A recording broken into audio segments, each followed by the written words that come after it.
Watu waiseunga bagamati go down low mwena tukabawerezako today akaungezeka kututekatya onakulwayo kututetya tuwuzako mwena bali mitunde benjawulo abali Fort Potro abali Mbale abali side zeri Fort Potro mu baganda bafe abatoro njagala okubabuzako abatoro banaye abeitu njagala okubuzako nti muri mutya lwaki musamba muri ebintu muri ya bulungi oba muri mu biryanga mu mansula bagambeko mukyala tayangwa oba abamitemu muzaka abakyala beitoro mukyala tayangwa ba Fort Potro bona bafe wa Fort Potro mwena bala musika kakati amote oliotya ndiyo wasuzotya ndio bulungi woyina yabakyala bameka abakyala sibala muhwendo bonna akayatugamba buli kyosanga twala emo batoro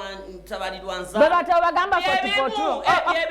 mutolo namwe wamwe watama banange tubabuzizako mwenna batolo mbabulizako ddala mbuzizako baganda bange abanyarwanda mwenna ambasada wamwe yababuzako. By the way, I'm proud of Nyaruzi. Bonna nange ndi mu oli proud of what I am of Muganda's ate kati ovuddeyo mubatoro byonna mbiri sibimanyi byonna bindi nenga muzakate baganda bafe abaganda mwenna bannange tubebaza mwebale kubeera womanyi eyo gyenfumba nabo mbasaamu ekitiibwa abaganda ofumba mukatale ludda waba ogambye ofumba gyofumba muno mu Uganda nfumbira mwenna togo ofumba nyama mbabuzizako abembogo mwenna emiziro gyonna abempologoma bebanzaala nembuza abembogo benfumbira abente ne banzaala wamma kekanyiriro kekagejjo tebakuganya kutuula wamma mbuzizako mwenna abatulabira amasaluni ag'enjawulo abatumbudde abaliko nembuzaako ababoda ng'essaawa zino mutuuse wakati bakulisizaayo abawulize abatali bawulize bakyali ku makubo bakulise ekyokudda mu bitabo okuba kati bawandiika kakati munene mbuzaako abalina emputunga ebitabo mmwe mwaganye omanyi nti be bangi nina omu gwe nsanze agambye banvuse sirabyo bwe bansaba kanamba na bitabo no omu bwe bamukutte amanyi bwagambye afande kale afande nze nasomera wamanyi nawe bakwata peeni nga mubutuufu gwe boba gwe afande betaaga ate kubazaayo ku ssomero basome balyoke bawandiike mbuzaako bakyali bange bonna abalina ekyokwekwasa nti nze nvuga boda naye saasoma sobola kukwata peeni sobola kuwandiika naye pulezidenti agenda kujja abagambe bw'ati awaddira omusaabaze yeewandiike balina kufuna simu balikodinge batya nga bwerikodinga oba tuwala omusaabaze nga tomanyi kuwandiika ng'ofuna essimu ng'ofuna essimu ng'okozesa zino zivoisinoti ntute nakamanya mutute kiwaatu naye mutuufu Gloria mutuufu ng'omuntu wawulisa akawunga wabula era leero sikimanyi oba nange ekisukka olaba akawunyemu atukasayiriza butambala kati saasira abalyene nabisunswa gyenda bye balya batawumuza abo nina kankole nkulabye balina bisunsa balya tebawumuza ani yaleese kino omwana yagenze nakifumba nateeka kano kafuula bijanjalo nyama kati kyogamba tubuuzeeko bonna balidde leero akawunga n'ebijanjalo jakubatumirako katukuliseeyo bizonto mukuliko eyo mwebale butakola sitanti babasibye byaddala mbakulisizaayo bakyali bange wabadde bano gasala olabe wasaze kubanna ekigambo nababeera bistanti era babeera beetadde eyo sitanti omukulu yamaze kuvayo n'agamba bizonto mukutte byaki bizonto mukutte byaki mwagala kuleeta buzibu naye nabyo birimba mukulu yalabye katambi naye nabyo birimba nze nange nkolemu challenge gye byakoze omukulembeze gwaddamu bye bayogedde omukulembeze w'eggwanga lyaffe atunulemu abo abagala tutira bululu mulimu abantu bagala kutira kututira bululu kubanga bwenatunudde wulira gwawa enyalemu bwenatunuddeemu wuliriza bulungi mutoolo bwenatunuddeemu mu kavidiyo okuyita omuntu yenna nti munyankola ekimutiisa ekyo taata kyeyalabye n'abagamba bakoze bukyamu ki bagamba nti ono kale ngawo weyita abanyarwanda ambasada w'abanyarwanda kati oli n'avaayo n'agamba wulira kati oli n'avaayo n'agamba piisi tatu agwa mu kati nanyiiga taata yagambye bannange taata kwata kwaba bali mu byabufuzi bagala kwononera linnyaffe tukwagala bagenda bakugamba okwate baana nga tebalina musango badde eri bakwata baana kati ate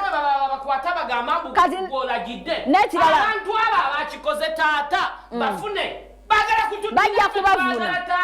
abon era tubuzeeko bayira we olunaku olwaleero Elias Lukwago atadde ayingiddewo president to be kati ate oyo Elias Lukwago ayagala kubinyagaliramu ayogera kiti kyobadde osoose ayagala kukola ekyo ekisoose amanyi kyakoze bantu bagenda okumukyama ogambye kubinyampiramu oyo Elias Lukwago agatudde mu butuuzi munange nno ekisibye wali eri ku Ntebe Road omanyi kyekitebe kyabwe ekikulu wekiri ekya FDC okubadde okubakuuma empi emiggo okudduka okwegoba nga president to be omukulu Elias Lukwago mpuliddeyo abagayisinganya mu nkuubo nga bagamba akalulu Dr. Jose Chameleone akalidde kubanga Elias abatakomyewo Chameleone tukamwe tuli ewa kuba wakyeyayogera bawagenda kwetta bawa yagamba Chameleone bwakali yetta yava mu bya produce koze bawa bayetta ebyamuloga singa Chameleone ayitamu yagamba tasobola kuyitamu bawa kwetta agenda kuva mu producer yetta n'okwetta kazitegeeza Dr. Jose Chameleone alondewo tayitamu kutta mwana w'abandi tayita mu Chameleone naye ndabanga oyo Kakwago kogambye mbuzizaako LC5 Valerie Matinde mbabulizaako ddala side yawo chairman to be omukulu Kapere kubulizaako ddala ogambo oti omwana tumunoonyeza akalulu Kapere bamuwa akalulu yesimbe busewanyana yesimbe kuno kunyanana kunyanana sewanyana kuyita kunyanana kaye Kafere naye nyanana naye tatulaze maanyi n'akamu atulaze nti akomawo nyina yabalagada mpuliddeko omukulu Pasa Igagasini abizzaayo agamba ate kati oyo mbizaayo naye kyatukoze abakoze bikikulu no empetanga 8 omwezi ogujja wadde amanyi nti yesimbyewo bwawulidde nga waliwo yesimbye mu kifo kuba ye yali ajja kulwanirira bataasoma yali yagenda kwesimbawo ku bwa bayirawe ku bwa gundi yali yagala kubinsana ne Lord Mayor kati olwedde Elias avuddewo ndooza Pasayiga jangu naye Pasayiga tujja kukakuwa naye nkusabira mukama wange nga bw'osabira balala ekyatuuka ku Kimbowa tekikutuukako ojja kufiira bwerere kati n'omulala gwenteesezaako omusajja asirise bulwadde takomawo omukulu Katolubwama Honorable Katolubwama oyina bizibu byemuleke tadda tayagala kwesimba nanti mu kutandika yatusaba n'atugamba banne mumpe kalulundye ku ssente amazima tuwakamuwa alidde ku ssente takomawo kati temugamba mugenda kuwa Kalifa aganaga gundi alagawa gundi Victor Kamenyo oyo agenda waabwe ku kataka eno kataka ekawala Katongolo Mutongolo alagawa Bale gundi alagawa gundi ono Patrick Mujuka nakifuma Geoffrey Lutaya alagawa oyo waabwe eyo kulima bijanjalo Masaka Waluka Gadawa agenda kwesimbawa eyo kawempe gundi wano Maya obeyo ndowooza badde ba artist betuyina mu kino ekintu kya politics ba artist bana etubagalisa buwanguzi bwokka ani omulala asigaddeyo aganaga tumwogedde yalumba eri gundi Katolubwama Pasta Bugembe awe tujja kukuwa oyo head boy we nansana kati avani lwaki mbadde mmenyamenya bano abaana mbamenye bazimbe mutoolo puliriza bulungi mpaka ku time mbadde mmenyamenya bano abayimbi abagezezzaako okugenda mu politics okubanga balumba ekintu kya politics be baganda baffe aboolekedde omuli ba Geoffrey Lutaya omuli bangi nnyo naye ng'ate akakwakuliza akaze before nga tonnaba kukola luyimba oba dutwala wabbawa osooka dutwalayo mu UCC balutunulemu anti basooke balutunulemu kati mpulidde omukyala bayira awadde gundi complain ye nga ntuufu abadde Bettina Namukasa avuddeyo n'agamba bannaife abamu emizimu gitulinyira mu studio parts nezijjira mu studio kati mpozi tusooka mu studio Bettina tebafulira bubi ogambye tebafulira bubi kyeki ngamba bwe gibakwata nga bakola mu studio mutoolo leero emizimu we gikwata Bettina Namukasa tawulira bubi bategeeza ebitundu ebisinga babifunira kale nga bona feeling ekintu kyabwe bakifiringira mu studio kati ate yo UCC yabalaze nti babeetaaza okuba nti batutteyo okulaga oluyimba lo ne balusayininge ne bagamba lukkiriziddwa bikyuse nnyo teteka lino lyazza okunyigiriza omuyimbi atandika lizza okunyigiriza omuyimbi asangiddwawo ti oba oliawo Spice Diana atagenda tuwa kayimba ke kangeze mudu nga tekasoose eri kusooka katunulamu kukkiriza nti kafulume bannayuganda bakawulire naye mu kusooka ngeri etteeka lyakafuluma nze nganze nali nkisuubidde nti kigenda kwongerako ku industry yaffe eya music kitya nti kigenda kyongerako okuba nti tuwa music waffe ow'abannayuganda ekitiibwa secondly nti music tagenda kuteebwateebwa naye ate essaawa zino bambi abayimbi nange kyera balabye nange ekirabye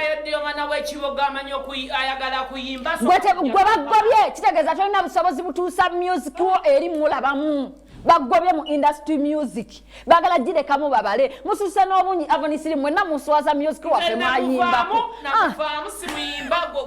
nateera abanyanga bulijjo P3 ambassador w'abanyarwanda omugaka omuto mu kizimbe evening zone nga bulijjo sponsoringibwa aba P3 cream be banyambaza kwogasa ekizigo eky'omulembe wesige P3 cream naye togenda kubanga wejjusa atujjanjaba nakozi mugaba Braka Sports kwogase buno bunnako olususu olwagano okubalansinga tukyalireko walere najja nankumi Tebe Road opposite ne church yaba 7th day ku 0704352285 ebintu bya products ez'omu kisenge bedroom products bannange sijja zimenyamenya nti kasute n'akamuwo kamuwomya mutole ekintu ekikubawo obukubi tulina abaana abasoma bali mu holiday tugenda akatatemu WhatsApp request za fenga bulijjo tukugamba kwate simu yo we recording omaro sindike ku namba eriko P3 saba akayimba ko wonna mutoro woli abantu beitoro mbatumiddeko nyenya abeidinda atugende katusubululire omukulu bamuyise Regani Sharp atwongereyo ne video zaffe za WhatsApp message katukomewo.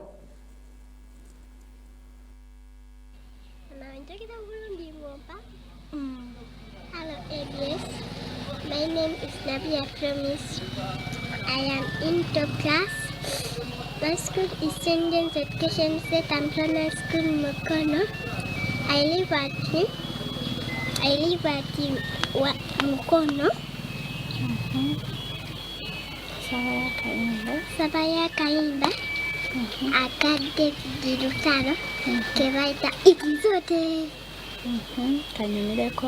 Kanyumireko bakwano gwange bonna ne baticha bange ne ba parents bange. Nsigadde nze.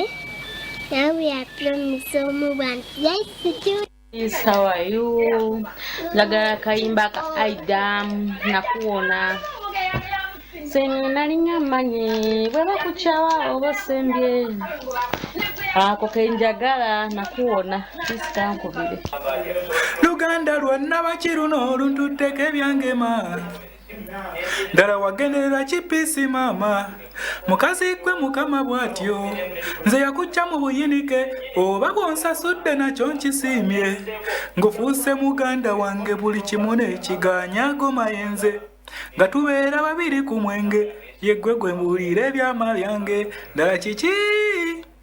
ekyatuukako nekikuletera okumpemula mu bato ya much love ABS TV kyekirumasheri kyewayo kiki lubuto watandikira ku Rema nosooka mukazi n'asooka kuyondesa sabo bakoze challenge zaabwe ez'abakyala era buli omu n'ataaginga munne naye Rema afubye okulaba ng'atubuzaabuza oliwo wakoze ekisakiro ky'ensingo okukibuzaabuza alema otulaga amabeere nti gano gayimiridde gali lubuto Rema ne boona alukweka era tujja kulaba omwana wa muza oba oyagala oba toyagala ayinza otukweka paka naye oba oyagala oba toyagala Rema tukusaasiddeko ekintu eki tujja kulaba omwana wa muza oba gwe wewasa fetwamuwasa olubuto alulina mwamuwasa era muzayya waffe omukolo nga twagwetala lwaki yagutugobaako natera mbabuzizzaako abali ewa mami Carol awo munnaye ku saluni batumbudde mulimu kyana kiwala ekijujulu munnange ekikoze kano ka makeup akolunaku olwaleero thank you so much darling nkwagaliza birungi byokka natera ne tubuuzaako abatuddeko ewachali wange Duncan kumasanezi wali ekasubi oyo kyali watabbu nnyo mu kigambo ekyenjala ne mbuuzaako natera batudde wali ere najja nankumbi ku P3 Beauty center batumbudde bampereza ka message kwe bali nnyo ne bangamba ngoli smart mwe bali ku designinga natera nenkawerezako mwenna abatwabira mu bitundu ebyenjawulo abali Fort Portal Mbalala abali Jinja mu town abali Bugerere abali Kamuli omanyeyo nasomerayo nnyo Kamuli Jinja kwe kulaba ngo oli mu nnyegi salwayo nyera nali muto naye ng'era weewaawo nasomera Kamuli Yumeya lwaki ompakanya abaana beeyo bammanyi FINAP International bakugamba bayina emirimu bananga bayina emirimu namwe amakampuni agagala abakozi mwiteko mu FINAP International ku namba y'essimu 0758 9 babayita aba FINAP International ba house girl ba house helpers mwenna tubatwadde ba house boy ba supermarket attendant mwenna bagamba emirimu gyamwe wegiri mukyakwe namba y'essimu mugenda ba mubafuna teka Sheikh Kalundu ko kali kamubwe kati kali nyanga kati kachibiriki omukyala ng'omwami aweewa katakuwanga wano toyina mu motoka bane mugende wa Sheikh Kalundu abantu gye babijje tulina wano omukyala yali mu office bamutawanya yagenda wa Sheikh Kalundu namulombereddwa omwami ono asangibwa bombo Sheikh Kalundu alombeddwa nange kennyini mu butuufu omusajja kyewankolera Sheikh Kalundu sikimanyi na kukimanya inja ku namba y'essimu 0706 oteekeko 03 oteekeko 471 muganda wange ndaba gwe wennyini ojja kudda ogambe Avon kyewayogera ku Sheikh Kalundu kyali kituufu banji nnyo bayisawo hajati station Mayanja Farida nkubuulizako ddala nkwagala nnyo ekiganda kyange Chosen Becky kwali nnyo naye atubuulizaako naffe tukukenze naye funa Facebook page abaana balajana bafunira akawunti zonna funa yo gyofekinga ezo zonna zaabafere talinaako nemunnamu atubulira amazima bayinako n'emwe ye akale onabudana ngamba pisa tu video yange njiba wadde mujinkubire onangambe pisa tu how are you nga you so smart banange saba akayimba ka Evans Serena Bata nze mam Kauthara enasa natutumbudde tweyanziza banange saba akayimba ka B2C mudda sikategedde kale okay onangambye pista tu ndabira Avon Simonti mwagala nnyo nange mbagala nnyo bayina weha olunaku ngalumu ennaku z'omwezi ngalumu omusumba Joan Bambi banaye abagamba muleete obugoye gwe oyagala kuzaala mwana mulenzi buloka gwe mwana omulenzi gwayagala esimu ey'omukisa tugire mugireete ngalumu omusumba Joan ono wa ABS TV wamune pasta igambize nakuzo mwezi ngalundo zagenda kubalwa balete nenki mujje nakabayako goba tozaala ng'owulira weegoma mwana mulenzi gula kagwe boba oyagala omwami wo abeere wo wekka leta lugoye lwolo ekyo ky'oba okola jangu ngalumu n'ensigo ya mitwalo 10 Hi Pista too. Okay, thanks for the show and you're really looking so nice guys. Please let me first ask you oyo avoninga nga bafanagana ne Kaloba Luganda. Anyway, please drop me on nanagiza by Lydia Jasmine mpaka simwe yo mbengere SMS katono nyo tusibule tuve wano. Tempisa tu amajagwa kutaka batu die hard mbabuziza ko dala mbagala nnyo eyo mukebe omunene ejo eyo bugagga bwa company.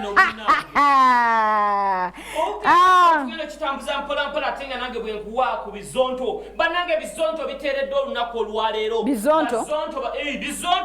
bitereddwa kogwe twasomyeko ku Facebook account za jajja waffe oba za president w'eggwanga ng'agamba no bizonto babite. There is no reason why bizonto biri behind bars. Ng'agamba nidda balina okubita tetulaba wonsobi ntunudde mu kavidiyo ke bagamba tiina kyebyakola ng'alaba bizonto mu nsonga bizonto ne babita wayase. Okay, but nomukulu Kiweewa Gerard Kiweewa eyayimba akayimba kali nantabataba story nzizenjiba wako nantaba yafalne yegana nagamba no nze mubakutte omusajja oyo Gerard Kiweewa sirimu era sirinaako mukono era sirina kyenkirinako ne Gerard Kiweewa olunaku olwaleero asumuluddwa ali bweru wa mitayimbwa munnayo kwe tugasa omukulu Eddie Kenzo munanga ali mu sakolindako Kiweewa agambye ki Kiweewa afuddeyo asumuluddwa agambye tasibwangako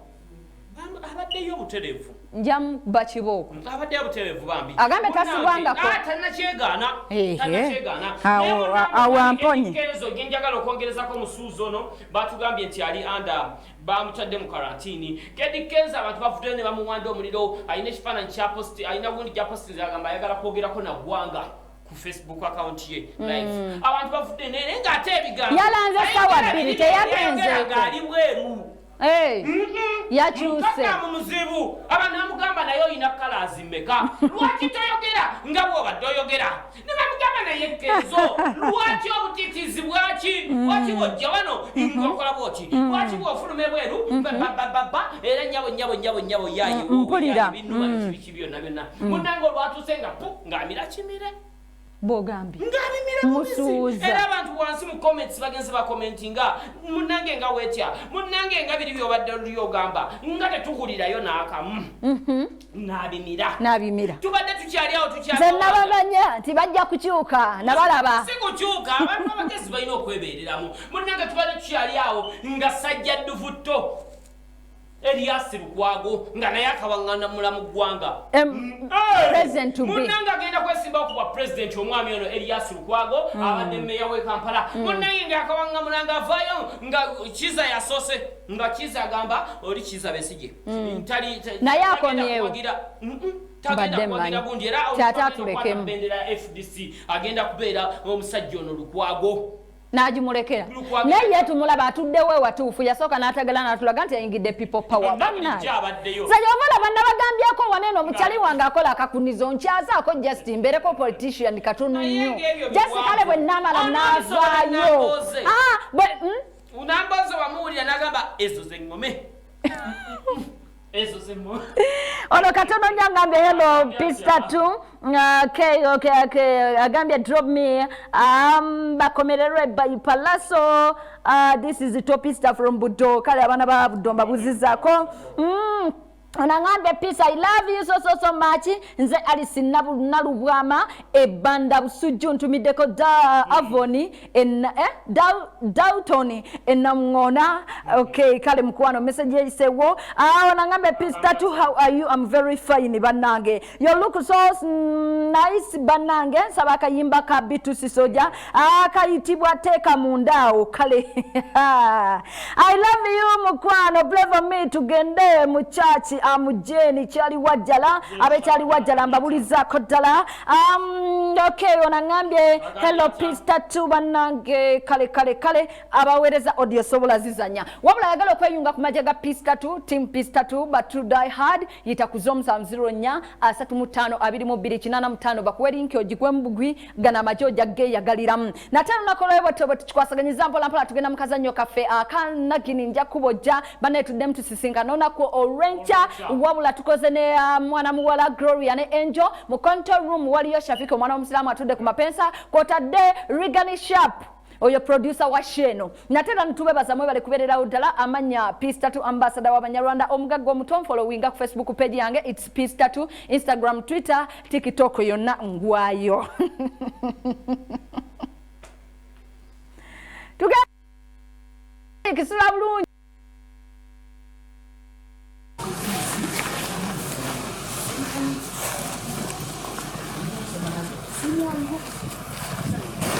Babe batugabye school fees. Kaunga mkamazeo. Bagoye. Neka ngira mu. Kera msoma chai. Nakala kusiga.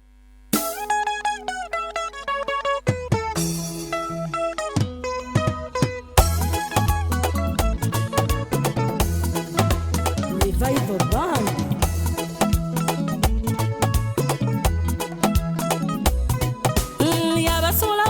Mwesaba mugume bana bange ze mama ne tata obwenzi bwa kitamwe bwamutye waka najja salawo kugenda ne malaya sina kalungi ke nalifunye okuva lwe najja mbufumbo bwa kitamwe omusajja kitamwe yandabye ennaku ng'amala emyezi tasuze waka omusajja kitamwe yandabye ennaku nga n'oluusi nsiiba n'ensula bana bange mbakutira kino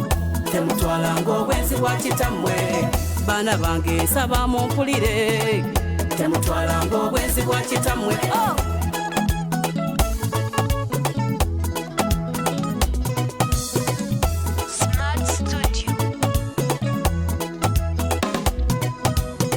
Waliwo amawulire agatanyuma abaana bange nsaba munsonyiwe omusajja kitammwe yanjabulira ekintu ky'obulamu ne kinnemerera omusajja kitammwe yandekulira nengwa mu kikemo kyekyaviirako sitaani naayingira mu bufumbo bwaffe n'afuna akatebe n'alannama obwenzi bwa kitammwe bwampaliriza nengwa mukwano n'omupakasi ate nemba nennaba neyekisa etazibira bive okukakkana obulungi nga ndi lubuto olw'omupakasi era mwana wange nsaba nkubulire nakusala mu mupakasi mwana wange nsaba omanye kino nti oli mwana wa mupakasi